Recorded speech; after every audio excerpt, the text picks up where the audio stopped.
Hey, I'm Devon. Welcome to West B. Calling all treasure hunters. All completed VPK through 5th grade are invited to embark on an adventure through the life of David as we quest to seek God's heart in all situations. VBS is June the 21st through 25th from 6 to 8:30 p.m. Register your kids at fortheneighborhood.com/kids. Invite your friends. Summer Supper begins June 9th at 6:15 p.m. Join us for a meal and time of fellowship on Wednesday evenings during the summer. We will kick off the summer with a spaghetti dinner. Cost is $5 per person, $20 per family. Max. Children 5th grade and under eat for free. Visit menu.westb.org. Join us for 4th of July Neighborhood Block Party. Grab a hot dog, some Kona ice, and let the kiddos go bananas on the bounces. As a reminder, we will only have 2 services that day, 8 a.m. and 9:30 a.m. There will not, I repeat, not be a service at 11. The party starts at 10:45 a.m. on Sunday the 4th. Oh, and it's free. Be a good neighbor and invite someone. See you there. Well, that's it for now. Let's worship together.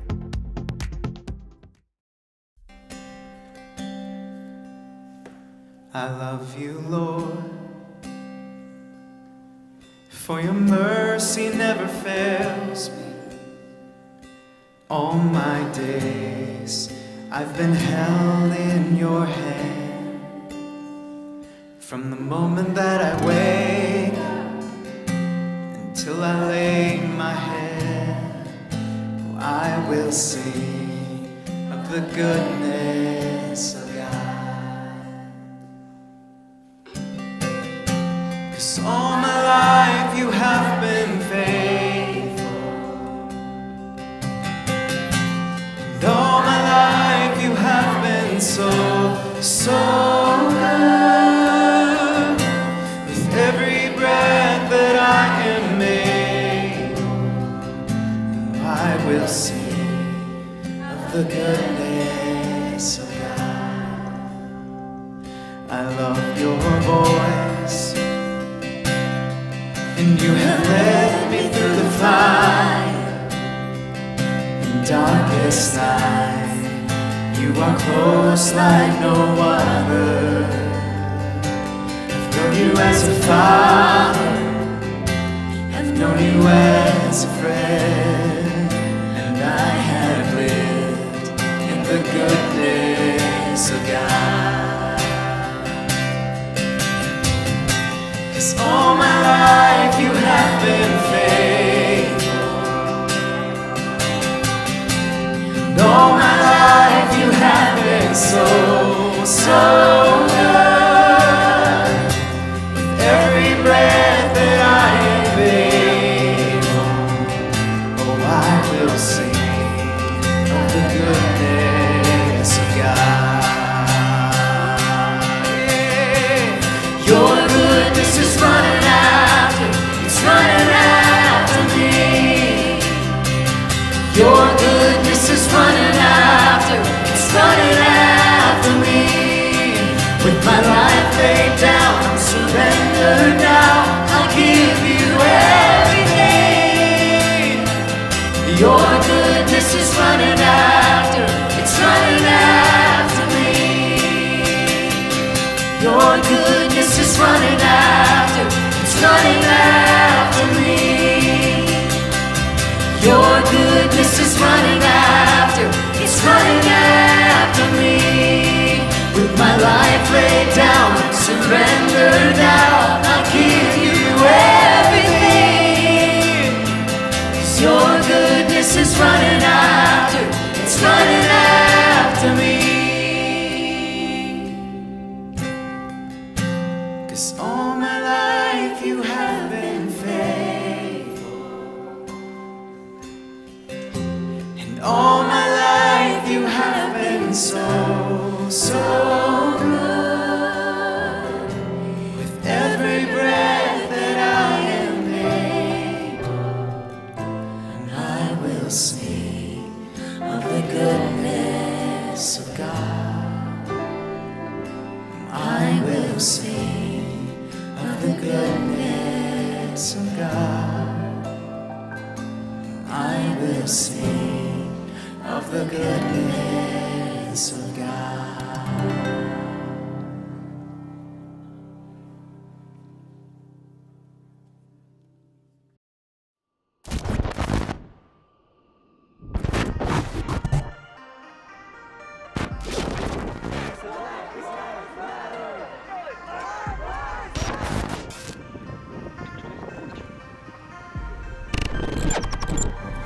Он объективно такой. Там More than 200 confirmed cases of coronavirus, it's called. Want to make sure that they are raising the defenses of that directly side, targeted willing to back yesterday. down. President Biden Are scorching the West Coast, leaving behind a conflict path escalating by the end. tossing Bibles into fires, and burning the American flag. The first two freedoms in the First Amendment of our Constitution are the freedom of religion and the freedom of speech. In our nation, you are free to believe whatever you want to believe. You are free to say, for the most part, whatever you want to say. Religious liberty and free speech are critical to the health of our nation. In 1859, John Stuart Mill published a work called On Liberty. And from this work emerged the concept that America is a marketplace of ideas, that competition is good for truth, and that censorship has no place. Specifically, that the government should not shut down this marketplace of ideas. Since Mill wrote, a lot has changed. You have social media algorithms that create these echo chambers. You have TV news that's more opinion than it is fact. And you have things like artificial intelligence and deep fakes that are making truth hard to discern. A diverse society, which is what we have in the United States, a diverse society will always have different and competing viewpoints. The problem is our polarization has reached a fever pitch, which is what this series is all about, fever pitch. And what is a fever pitch? Well, a fever pitch is a state of intense agitation. And far too many of us have picked up megaphones to share angry opinions, and far too few of us are listening for truth. The Constitution does not need to change. It's our attitudes towards each other that need to change. 1 Corinthians 13:1 begins an important chapter in the Bible on what is true, what is faithful, and what is godly love. Here's what it says. It says, if I speak human or angelic tongues, but do not have love, I am a noisy gong or a clanging cymbal. So upon examination, what would someone say about you? Are you known for love or for a fever pitch of emotions and opinions? Or are you acting in a way that Christ would act? Or are you a clanging cymbal? So as we walk through this series called Fever Pitch, we're asking the question, how should the church respond to cultural agitation? Now, the structure, to give you a heads up, it's going to be a little different than some of our other sermons. And we're going to have a mix of videos with panel discussions and some teaching. And get this, all of the questions that we are answering in this series come from our students. And so we picked the topics and we asked our students what questions they had about these topics. And so I'm excited about the questions that they proposed. I was pleased with the maturity in which they asked them. And we're just going to talk about the questions that the students in our church have. The purpose of this series, though, and I want to be very clear with this, the purpose is that the church should de-escalate the agitation, not escalate. The church should reduce drama, not increase drama. So let's listen before we yell. You can take a stand for truth without giving up on love, kindness, and grace. You don't have to compromise truth to be loving and kind and gracious. Ephesians 4 begins with the concept that the church is united in diversity. Now, how is this possible? How can we be united in our diversity? Well, Ephesians 4:15 tells us, but speaking the truth in love, let us grow in every way into him who is the head, Christ. Our first topic in this series begins with economics, which sounds kind of boring until I say the words capitalism or socialism. And then people have a lot of opinions. So, what does the Bible say about economic issues? We're going to start as we hear from our panel. Does the Bible speak into economic issues? Well, we've got a great panel to help us understand this question. And we have Susan Quire here with us, a member of our church, has got a long history of helping those who are underserved and underprivileged. And Kevin Hassel, who's an accountant and understands all things about economics. So I am glad to have both of them with us on this panel discussion and to interact with you, the church, in a little different sort of way through this sermon series. But hey, we're going to have fun with this. We've got future panels with other people as well and the coming sermons. So I hope that you enjoy this. But I want to get right to it. Does the Bible speak about economic issues? And I'll just answer this one, and you guys can chime in if you like. But yes, the Bible has plenty to say about economic issues. In fact, money was one of Jesus's most prevalent topics. He talked about money more than he did hell. And of the 39 parables, 11 of them were about money. So almost every chapter in the book of Luke and in many chapters in the rest of Jesus's teaching and the Gospels, he's talking about money.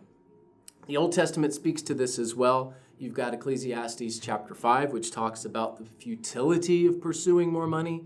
You've got Proverbs chapter 5 talking about how full barns through hard work are a blessing. So there's a blessing to hard work. So what the Bible says is that money can be a blessing or a curse. So, Susan, if we're talking about those who are underprivileged, the homeless, people who don't have a whole lot. I know you've worked with, through some of the ministry that you've done with a lot of different kinds of people. Can we go so far as to say that it would be a sin to ignore those who are homeless or underprivileged? Well, it's a loaded question. The very short answer is yes, it is absolutely a sin. And we get that right from God's word. He tells us as early as in Deuteronomy that if we have the poor among us, we're to serve them open-hearted, open-handed. We are to give to them. We are to help them. We are to equip them. So Jesus follows that up in John chapter 12, and he says, you're always going to have the poor among you. So that's the short answer. Yes, it's a sin. The longer answer is charity can be toxic. Giving it can actually hurt the audience that you're giving to if you do it in the wrong way. So that's where the Holy Spirit comes in, okay? And it's a very tricky, very current social issue right now because there are a lot of people who are willing to just take and not move forward from that charity. So we just have to be careful. So Jesus tells us too that, James tells us that we're to care for the orphan and the widow. And we can do that separately, we can do it collectively. It basically means someone poor in spirit. But we're all orphans, right? Before we know Christ and we're part of the kingdom of heaven, we're all orphans. So when we talk about serving people, we're not just talking about handouts, we're talking about the heart of the matter. Why are they in the situation they're in? And again, that's where the Holy Spirit comes in. If you're constantly asking the Lord, you've put this person in my path, how best can I equip them and not enable them?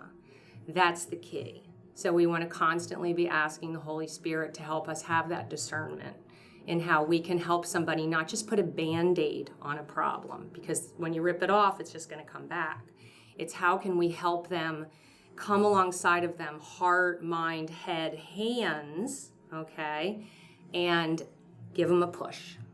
Give them a push. Because Jesus didn't enable people when he performed his miracles. He equipped them. He gave them their sight. He gave them their legs. He gave them their sanity. And then they were free to go and move forward. Wow. So that's what I have to say. I love that answer.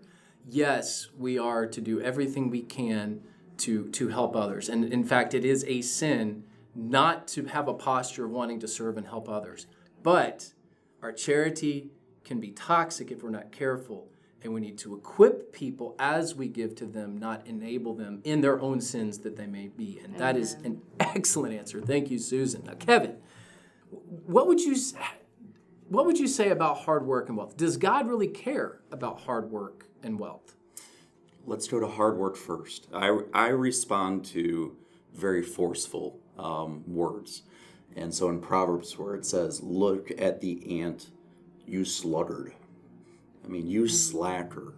Now, I don't think that word is there on accident, you slacker. And when I look at that, I'm going, what is the opposite of that?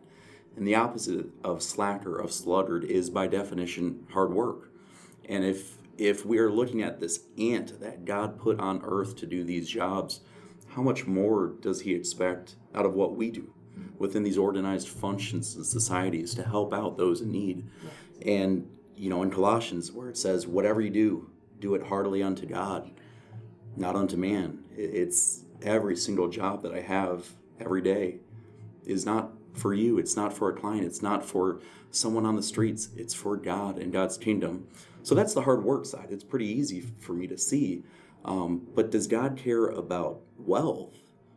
Well, that's more complicated. Now, me personally, people say, well, if you win the lottery, would you want to win the lottery? And my answer to that is absolutely. I'm concerned about greed, but I would want to win because, frankly, I think that I could use it better to help people. And so do I think God uses wealth? I think he tries. I think that he wants us to use it, but I think we fail consistently. And so when I look at what it says in Philippians, and we know this verse, I'm able to do all things through him who strengthens me, we tend to forget what comes before that. And verse 11, where it says, I don't say this out of need, for I have learned to be content in whatever circumstance I find, with a little, with a lot. It's all about being content with where God puts me. So do I think that God cares about wealth? He uses it as a tool, but way too often we let it trip us up. That's great. So whether you have a little or whether you have a lot, God is concerned about the generosity of your heart and Absolutely. The sacrifice of your heart. And we certainly see that in other places, like with the widow's mite, and how she didn't have a lot, but she gave all and arguably worked very hard for what she had and was still willing to give it all up. And contrast that with the rich young ruler who wasn't willing to give it all up for Christ. So thank you. That's an excellent answer. Now, last question. And remember, church, all of these questions came from our students. So I was very pleased. Jordan, our worship pastor, asked me, he said, were you surprised by any of the questions? Because we asked the students, what kinds of questions do you have about these topics? What surprised you? I said, nothing really surprised me, which is great. I was very pleased at the questions that our students asked. And so this last question, as all of them do, come from one of our students. And here's the question: should Christians desire and want to have more money? You want to go first? Come on. Do we just want to do yes or no questions? Something that pops right into mind, I believe, is in Proverbs, is, don't wear yourself out to get wealthy. Don't wear yourself out, okay? So right there, we're putting boundaries or parameters on our, what's the word? On wanting to do more, to have more. But as Kevin said, having more is not necessarily a bad thing. It's what you do with that having more. It's my responsibility to follow his lead, to follow his call, to be a good steward. And that's what I think we're here to do. Yeah, and I'll add that there are people who work hard at life, and just because they have a certain job, they just don't make millions doing what they do. And then there's others who work hard at what they do, and their job provides more money. And I would just say that wherever God has placed you, whatever profession you have, whatever you're doing, do it to the glory of God. Amen. And God's going to provide. We should be content in whatever situation we're in. I know stories, even through my ministry, of hearing from people who I've ministered to. They've been in my church, and hey, I had a lot, and then business fell apart and something happened, and now I don't. But they were content in all of that. And those are hard. Those are very hard things. I mean, I know that there's many in our own church coming out of the Great Recession of 2008 and 2009. There's some horror stories of just people losing a lot, even though they worked hard. So should Christians desire and want to have more money? It's a difficult question, because obviously that can lead to greed. The desire, the love of money can lead to greed. But just because if you've worked hard and God is blessed, well, that's not a sin either. It's really an issue of the heart, and an issue of what you're going to do with that wealth. Are you going to help others, or are you hoarding for yourself? Yeah. Back to what you said, and I think it's a great way to end. Are you equipping other people, or are you enabling other people with your generosity? And I think that's the thing that really sticks with me, Susan. So I thank you for sharing that. And to rest of you, the church, now's the time for our live teaching. So we move from our panel discussion, and I'll be joining you on stage here in just a moment. Economics is how people interact with value, particularly the production and consumption of goods and services, and then the transfer of wealth within these exchanges. Now, does God care about how this happens, really?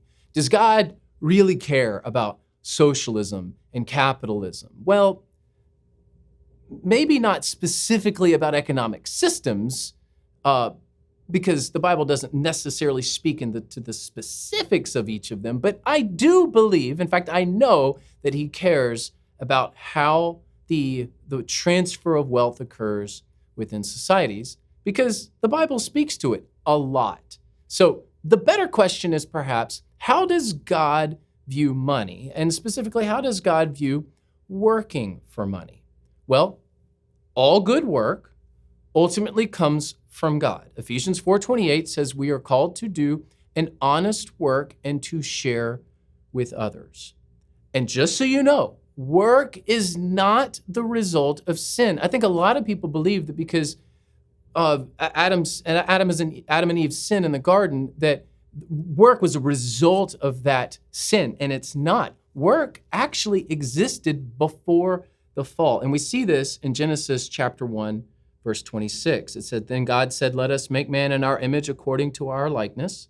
They will rule the fish of the sea, the birds of the sky, the livestock, the whole earth, and the creatures that crawl on the earth." So God created man in his own image. He created him in the image of God. He created them male and female. God blessed them, and God said to them, "Be fruitful, multiply, fill the earth, and subdue it. Rule the fish of the sea, the birds of the sky, and every creature that crawls on the earth." So God made Adam and Eve work before they sinned. This is perhaps revolutionary, because this means that work is a part of God's plan. And our stewardship of God's resources, our work, ultimately is for his glory. And it's been this way since the beginning of time. This is why when Paul writes to the church at Thessalonica in his second letter, 2 Thessalonians 3:10, he says, "If anyone isn't willing to work, he should not eat." So work is good. And that means that economics is part of how God wants the world to interact. So the Bible does speak to this, maybe not in the specifics of our economic systems, but the Bible does talk about how money is to be exchanged. So, should the rich hoard their money? And how should the church respond to economic inequality? Well, let's do this. Let's examine the plank in our own eye first, before we look at the speck at other people's eyes. Jesus demands we give up anything that comes between us and God. And perhaps one of the best examples of this is with the rich young ruler in Luke chapter 18, where in essence what the rich young ruler is asking is, how do I get into heaven? And Jesus basically says, well, you got to give it all up. You got to give everything up in order to come to me. And then we get one of the toughest verses in the entire Bible, Luke 18:23. It says that the rich young ruler was extremely sad because he was very rich. He wasn't willing to give everything up to come to Christ. It's a terribly sad verse. Now, we have the same reaction, though, when God asks for just 10%, a tithe, much less all of it. We don't want to give back to God because we want to keep for ourselves. Now, the tithe is how you worship, by giving back to God. The standard was set in Genesis 14. It's found throughout the Bible. Jesus affirms the tithe in Matthew chapter 23 there in the New Testament. So if you must keep 10% of your income, then you're clearly not giving all to God. From the Old Testament to the New Testament, the Bible is full of examples of caring for those who are less fortunate. Now, this is supposed to be done through the church. You've got immigrants and orphans and widows, the poor and the outcast, and it is the people of God in the Old Testament, the church in the New Testament, that are called to care in this way. The people of God have a clear responsibility to help and not to hoard.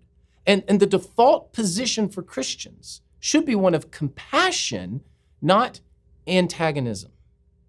You know, God said good things about King Jehoiakim.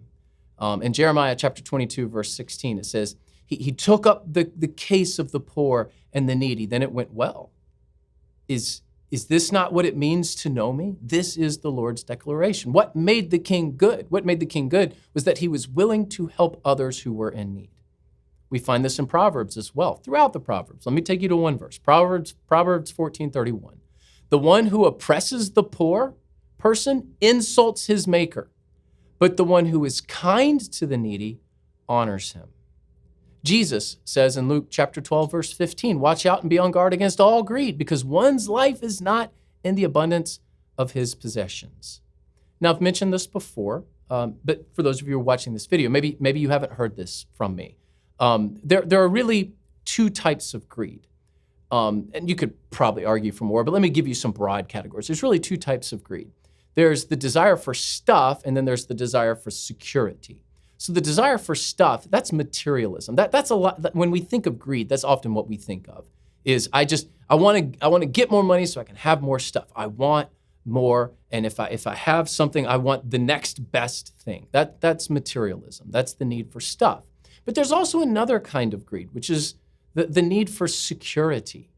And this is what I struggle with personally, and this is one of my own personal sins. I don't necessarily need stuff. In fact, I don't like a lot of stuff. I don't want a lot of stuff.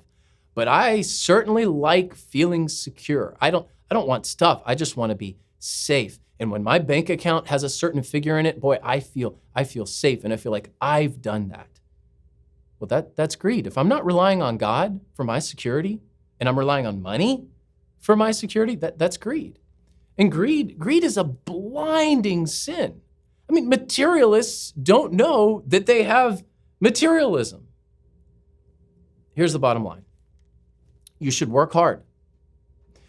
You should tithe. And the church should be the way that we care for those who are less fortunate. It's the people of God who should be doing this. But there's deeper issues here, obviously. So those are some of the basics. You're talking about God's economic theory. Well, be willing to give it up. Worship through the tithe, and the church should be helping those in need. Okay, those are the basics. Let's dig a little deeper, because I think most people who are Bible-believing Christians would at least agree in principle with a lot of what I've said. What about some deeper issues like capitalism and socialism? Should the government redistribute wealth? And is there an ideal form of government in the Bible? And does the Bible even speak about capitalism and socialism? Well, this is a hard question because, frankly, me personally, I have a lot of specific political opinions around this. And I want to be very clear about my bias. I am a free market capitalist. I've mentioned that to my church before. That's one of my biases. So I have to share my bias there.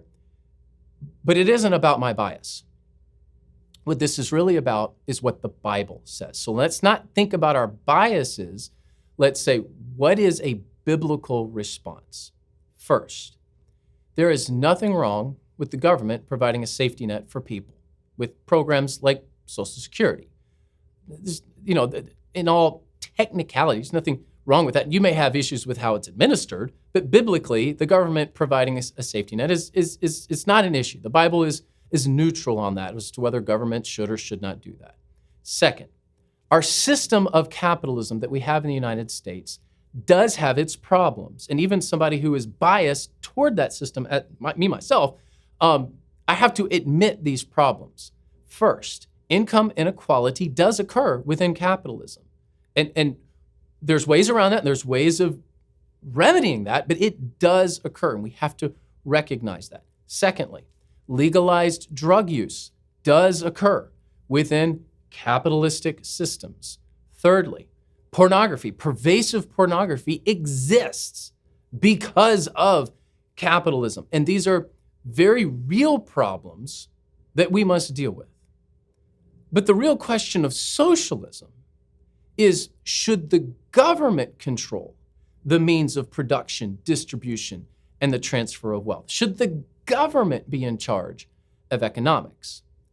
The Bible does not prescribe a specific economic theory, but I do believe the Bible can provide a framework of understanding as we think about economic systems, whether it be free market capitalism, socialism, feudalism, which I don't think anybody's advocating for anymore. There is other economic systems out there other than capitalism and socialism, but those seems to be the two controversial ones, which is what we're talking about in this series. So what do we do about this? So drilling down as specific as we can, what can we learn about economic systems from the Bible? First, the Bible promotes the principle of private property. Now, this is important. The Bible speaks to the fact that people should be able to own their own property. Do not steal in the Ten Commandments, a very basic commandment. But what's the assumption here? Well, somebody has to own something in order for you to steal it. You've got to own it for somebody to take it. And any economic system that removes the concept of private property is beginning to push against the Bible. And so that's one layer that we need to look at. The Bible condones the ownership of private property. Now, you may say, well, that's not enough to kind of push against socialism and be in favor of capitalism. Understandably, and obviously there's certain systems of socialism that where private property is owned. I get that. Let's go to the second principle, though. Generosity. What does the Bible say about economics? Here's the second principle. Generosity is not something the state can force. So when the Bible speaks of giving sacrificially and being generous, none of the passages are in the context of being forced to give. Generosity requires a willing spirit, not a coerced redistribution of funds. For example, let me give you a specific example. Ananias and Sapphira. In the book of Acts, when Ananias and Sapphira were struck dead in the book of Acts, it wasn't because they didn't give their property. It was because they lied about giving it. They didn't have to give their property. It wasn't required of them. It wasn't being forced on them. It was something that the church was freely doing. It was something the church sacrificially did. The people of the church were just doing this because they felt compelled that God was telling them to do it. Well, Ananias and Sapphira wanted to be a part of that, except they didn't want to give up their property. So they lied about it. They didn't have to give, but they wanted the appearance. They wanted to have the appearance of generosity. Now, that's a problem, and that's why God struck them dead. So any economic system that at least the Bible speaks to, a framework of economics, there needs to be the possibility of generosity. And the only way, and if you're forcing people to give up private property, if you're forcing people to redistribute their wealth, it's hard for them to be generous. Thirdly, this one's a big one. Depravity is not limited to individuals, but depravity, which means we're born into sin, depravity can also affect systems, because what are systems? Systems are pretty much made up of people. The system of slavery, for instance, was just as depraved as the individuals who supported it. Economic systems can be corrupted because we are depraved people. Socialism has far less checks and balances than capitalism. That doesn't mean that the Bible says you have to be capitalist and you can't be socialist, but we have to be real. Socialism, far less systems of checks and balances and far more prone to depravity than other systems.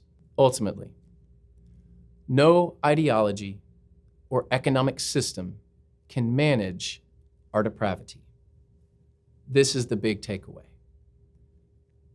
We need God's grace, and we need God's grace through Jesus.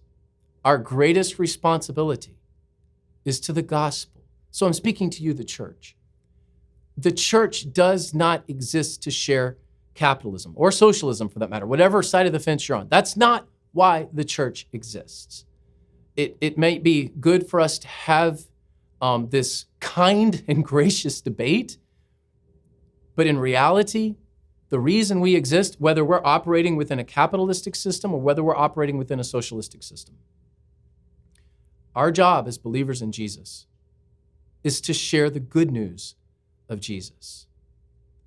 Our church, West Bradenton, you, I'm assuming most of you who are watching this are church members, your primary job, your primary role is to make disciples who make disciples and to share the good news of Jesus Christ and to expand the kingdom of God.